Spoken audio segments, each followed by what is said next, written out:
Cultural Association, Jaspir and Jagisha. Namaste. And they have been so gracious and loaned us many of the beautiful pieces that you see here tonight. And they've also volunteered to give a tour to go around the galleries and talk about the objects. So we have the objects arranged culturally, some by geographic region, and they can tell you a lot more about the pieces. They've been wonderful, and we're very excited to have this exhibit.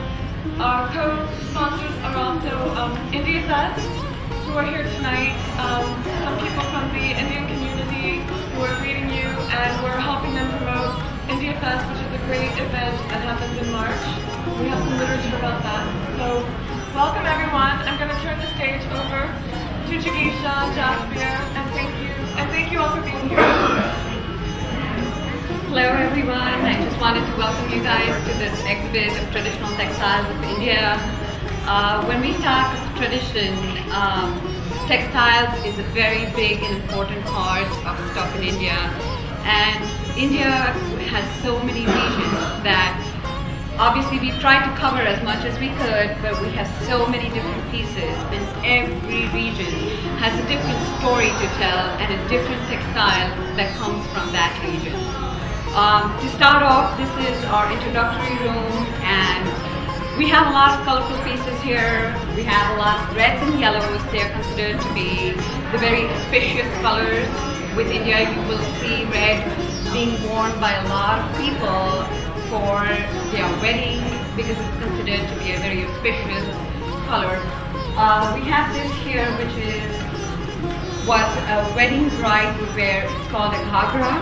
It's actually a skirt. We just presented it this way. It's a skirt that you would wear. It has a lot of intricate hand embroideries on it with gold thread and beads. Usually the more embroidery, the more work you have, it also kind of symbolizes the wealth of the person. This is kind of one, I would say, an average range, really nice handwork done. We have some fulkari pieces over there. Fulkari is a traditional embroidery of northern India. Northern India is usually more cold weather-wise, so the embroideries are done on thicker fabrics like wool and pig cottons, and you'll see even that is all hand embroidery. It's done in a satin stitch, and it's like a shawl that's worn over things. Then we have these torans over here. These are called torans. They go usually every house. They are ornamental wall-hanging pieces that you would see at the entrance of doors, mainly used as wall hangings all around the house. And they are usually colorful. We start with Ganesh over there. Ganesh is the lord of good luck. Mostly a lot of Indian people will always have a picture of Ganesh at the entrance or before they begin a wedding or something, because he's considered the god of good luck. So he brings good luck to everything. Just a little bit on fulkari. There's a couple of pieces of fulkari which are here. You have 1, 2, 3, 4. Fulkari really means a bed of flowers, and in northern Indian tradition, they always give the bride a shawl of fulkari, which means may your life be full of flowers. So usually they're like, which our mother will make it and give it to the daughter as a goodwill. Yes. Yes, a turban is traditionally what men would wear it as the headgear for their hair. The way the turban is tied, or the way every region also has a different way of tying the turban. I mean, this is also a huge piece of cloth which is wound around the head, and every region has a different style of winding it around its head. So men would usually wear the turban. For special occasions, usually weddings would always wear a turban. It's a sign of, pride. Yes. Yes.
we call this as the sari room. Sari is a very big part of Indian textiles. It is an on-stone fabric, 6 yards to 9 yards that you would wear it. There are no seams, it's just the way you drape it. There are various styles of wearing a sari. We have some of them depicted here in how different people would wear it. I mean, I'm wearing one style here, which is one of the very common styles for people to wear a sari. These are mainly, I would say, semi-formal to formal saris that you would wear for weddings, special occasions and stuff. Each sari is from a different region and depicts a different style and technique of either weaving or printing or dyeing. Like, for example, this one here is called a Bandhani sari. That comes from the western region of India, mainly Gujarat and Rajasthan. And what it is that this is a silk fabric which is first woven and then it's tied with very small, tiny either beads or lentils or something, and it's tied, and then each individual dot is dyed. And that's how you get the design. That's how you get these small, little designs. The more the design, that's how more expensive it is, because that's how much more longer it would take to tie each piece and dye it. That is woven. That's a brocade gold that's first woven. So the silk is woven and then it's tied and dyed. So Bandhani is called tie and dye. This is another sari. This is different. This is Kanchivaram. This uses a warp and weft technique of weaving. This whole thing is woven. Everything is woven together. And usually it will have peacocks or parrots or some stories in the borders or the bulk. This is usually the end piece of a sari. So the end piece is always the decorative piece, which kind of flows over here. So that's how the end piece is always so decorative. This is the borders of the sari. So this is the inside part is you wrap it around and this is your end piece. And it will usually always be more decorative and it will tell some story of some sort. The end piece usually comes like that. Like that. Yes. Dry clean. Dry clean only. This is another piece from northern India. This is almost antique. It's, I think, in the early 1900s. It's a wedding sari. It has been passed on from mother to daughter, goes on to the daughter, and it has real silver and gold antique threads on it. And it's from Benares. It's called a Banarsi brocade sari. But see, as time progresses, this you can see is early 1900s, this is early 2000s. The designs get more, the technique still remains the same, but the designs get more modern, they try to transition, the colors change. Black is something that people love to wear now, so the colors have changed. The designs, the motifs, the polka dots, so it's trying to make it as contemporary as possible. This is a bridal sari that a bride would wear, and it pictures the bride also.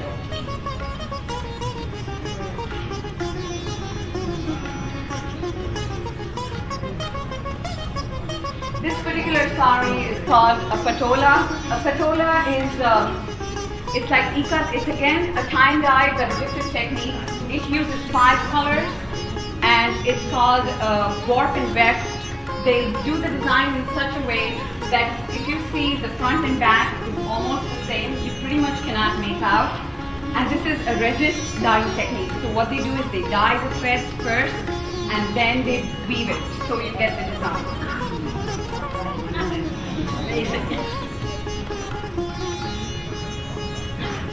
That's another example of Kanchivaram sari, which is from southern India. It will have again the popular motifs of peacocks and elephants.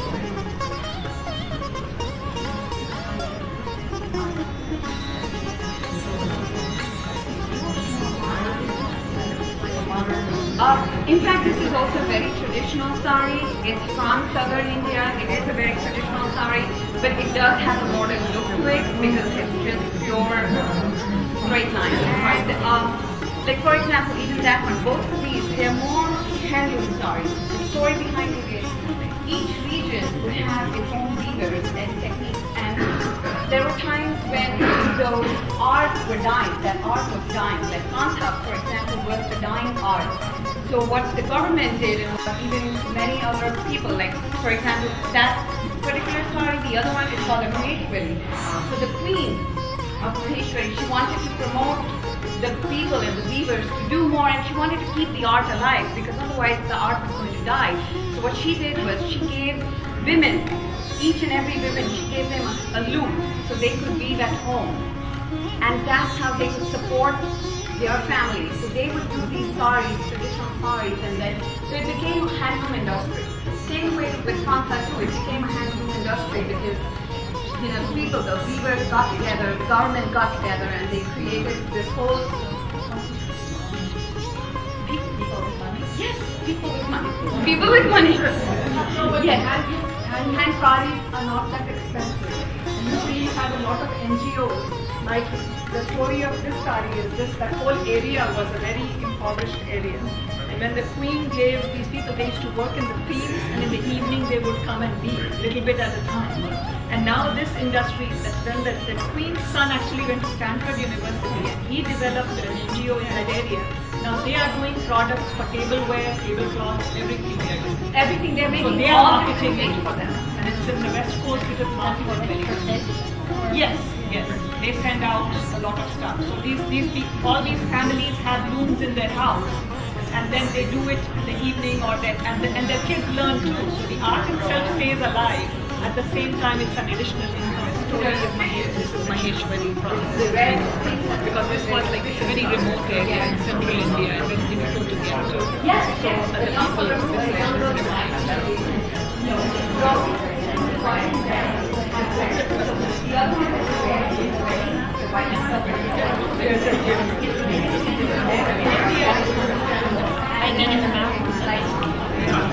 that varies from organization to organization how they have their records. At the same time, you can see that as the red blue again, and then we want to make like sparkling different colors.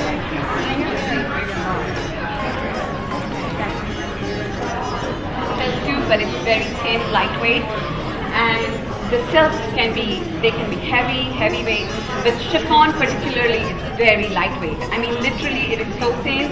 Sometimes chiffons, they are weighed in grams. You can pass a chiffon sari through a ring. That's how thin it is, and that's how moldable it is. And but once you wear onto it, then you have to achieve.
even in all these embroidered pieces, you will see, I mean, they usually have a story. You'll see that most of them will have something incomplete.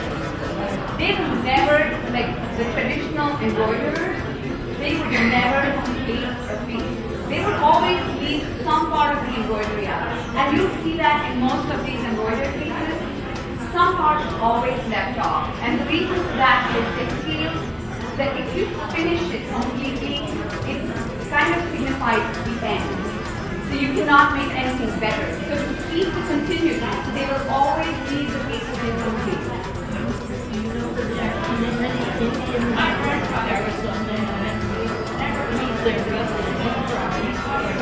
Snapping first, snappy page. Yeah, it's just a photo design. I mean, oh, is that? Well, in some ways, yeah, but this is just plans and all. Yes.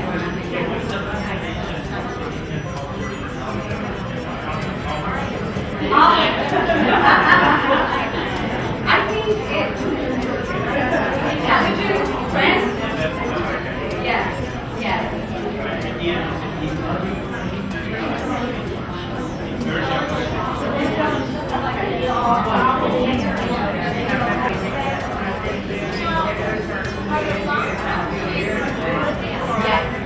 The traditional garments are made out of they're just like how you see them.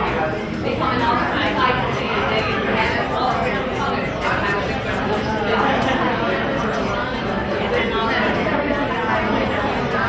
They're vegetarian. Traditionally, they've always been vegetarian. Spices, plants, flowers, that's all they do.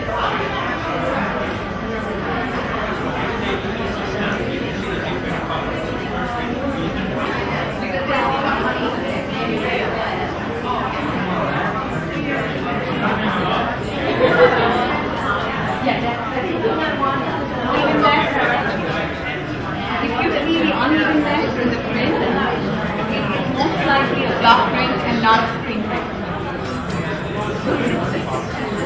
Yes, and you know that's how these even printing things are made with blocks. The same way screen prints are made. I mean, it kind of gets a little technical, but the whole design is made in a repeat. That's how it's called. So it repeats. Yes.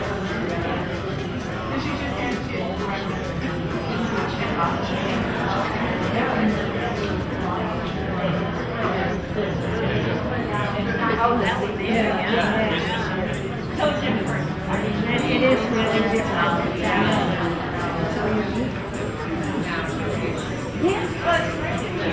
Yeah, we make everything out of textiles. So we use that even on our shoes.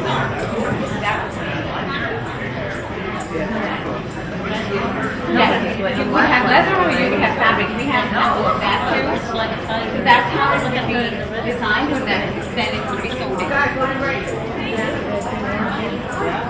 So is this still unfinished?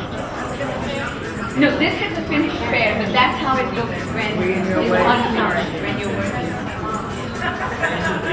This is a reindeer. It is a reindeer. It looks like a reindeer.